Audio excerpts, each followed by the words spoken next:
नमक और चावल खाकर भी 15,000 रुपए महीने का नहीं भेज पाता हूँ। यह एग्जैक्ट लाइन है मनीष नामक एक लड़के की, जो बिहार से तमिलनाडु जाता है वहाँ पर जॉब करने के लिए, वहाँ पर मजदूरी करने के लिए, लेकिन वहाँ पर कुछ दिन रहने के बाद वहाँ पर बुरी तरह मार खाकर वापस आया। लेकिन मनीष यहाँ तक कैसे गया, यहाँ तक किस तरह फंस गया, आज हम जानने वाले हैं इस वीडियो के माध्यम से। मनीष एक साधारण सा लड़का है जो एक गरीब सा परिवार में जन्म लिया, जिसके माता पिता भी गरीब थे और वो अनपढ़ थे, और अनपढ़ होने का कारण था कि उन्होंने बाल विवाह कर लिया, जिस कारण से उनके पास यह उचित जानकारी नहीं पहुंची कि पढ़ाई का इंपॉर्टेंस क्या है, और यह सेम चीज उनके जनरेशन में भी ट्रांसफर हो गई।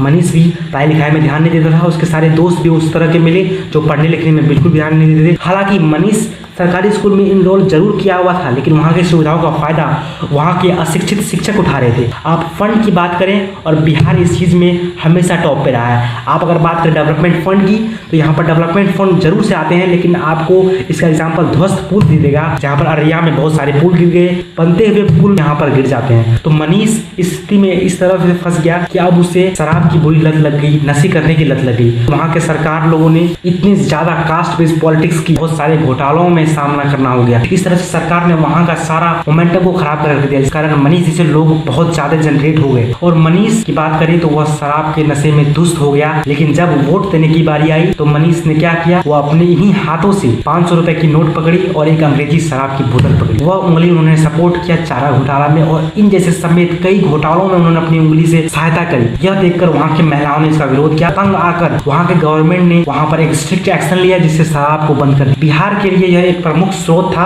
इनका। उन्होंने अपना फाइनेंशियल लेग को कट कर दिया था, जिस कारण वहां पर फाइनेंशियल इश्यूज आ गए। बात मनीष की जाए तो उन्होंने शराब पीना छोड़ा नहीं, बल्कि उन्होंने ब्लैक में शराब खरीदने शुरू कर दिए। वहां पर होममेड शराब बहुत ज्यादा बनने लगा, और होममेड शराब की खराबियां बहुत सारी है। वहां पे लाइलाज बीमारियां उत्पन्न होने लगी, उनके मित्र की तो अकस्मात मौत होने लगी, जिस कारण डर से मनीष ने इन चीजों को छोड़ना चाहा और बाहर मूव करने का सोचा, क्योंकि उनके पास ना ही एक स्किल सेट थी और ना ही एजुकेशन थी, जिसके कारण वो किसी भी तरह का लाभ उठा सकता गवर्नमेंट स्कीमों। तो उन्हें जब दहेज के बारे में पता चला तो मनीष यह जानकर स्तब्ध हो गया कि आईएएस और आईपीएस की दहेज 1 से लेकर 3 करोड़ तक की होती, साधारण से प्यून दहेज में 5 लाख रुपए की डिमांड करता। यह देखकर मनीष यह सब छोड़ के बाहर जाने की सोचता है, और उसके साथ उसके मित्र भी साथ देते हैं। जब वो 4 दिन के लंबे सफर के बाद बिहार से बाहर निकलता है तो वह पाता है कि अपने आप को चारों तरफ से घिरा हुआ, जहाँ पर लोग उसे बिहारी बिहारी करके स्लैंग करते हैं, उसे गालियां देते हैं। और यह चीज यहाँ से शुरू नहीं होती। इस चीज को समझने के लिए आपको एग्जाम्पल समझना पड़ेगा। वो सेंट्रल गवर्नमेंट सभी स्टेट से 100 रुपए का चार्ज करती है टैक्स के रूप में, लेकिन सेंट्रल गवर्नमेंट वो 100 रुपए को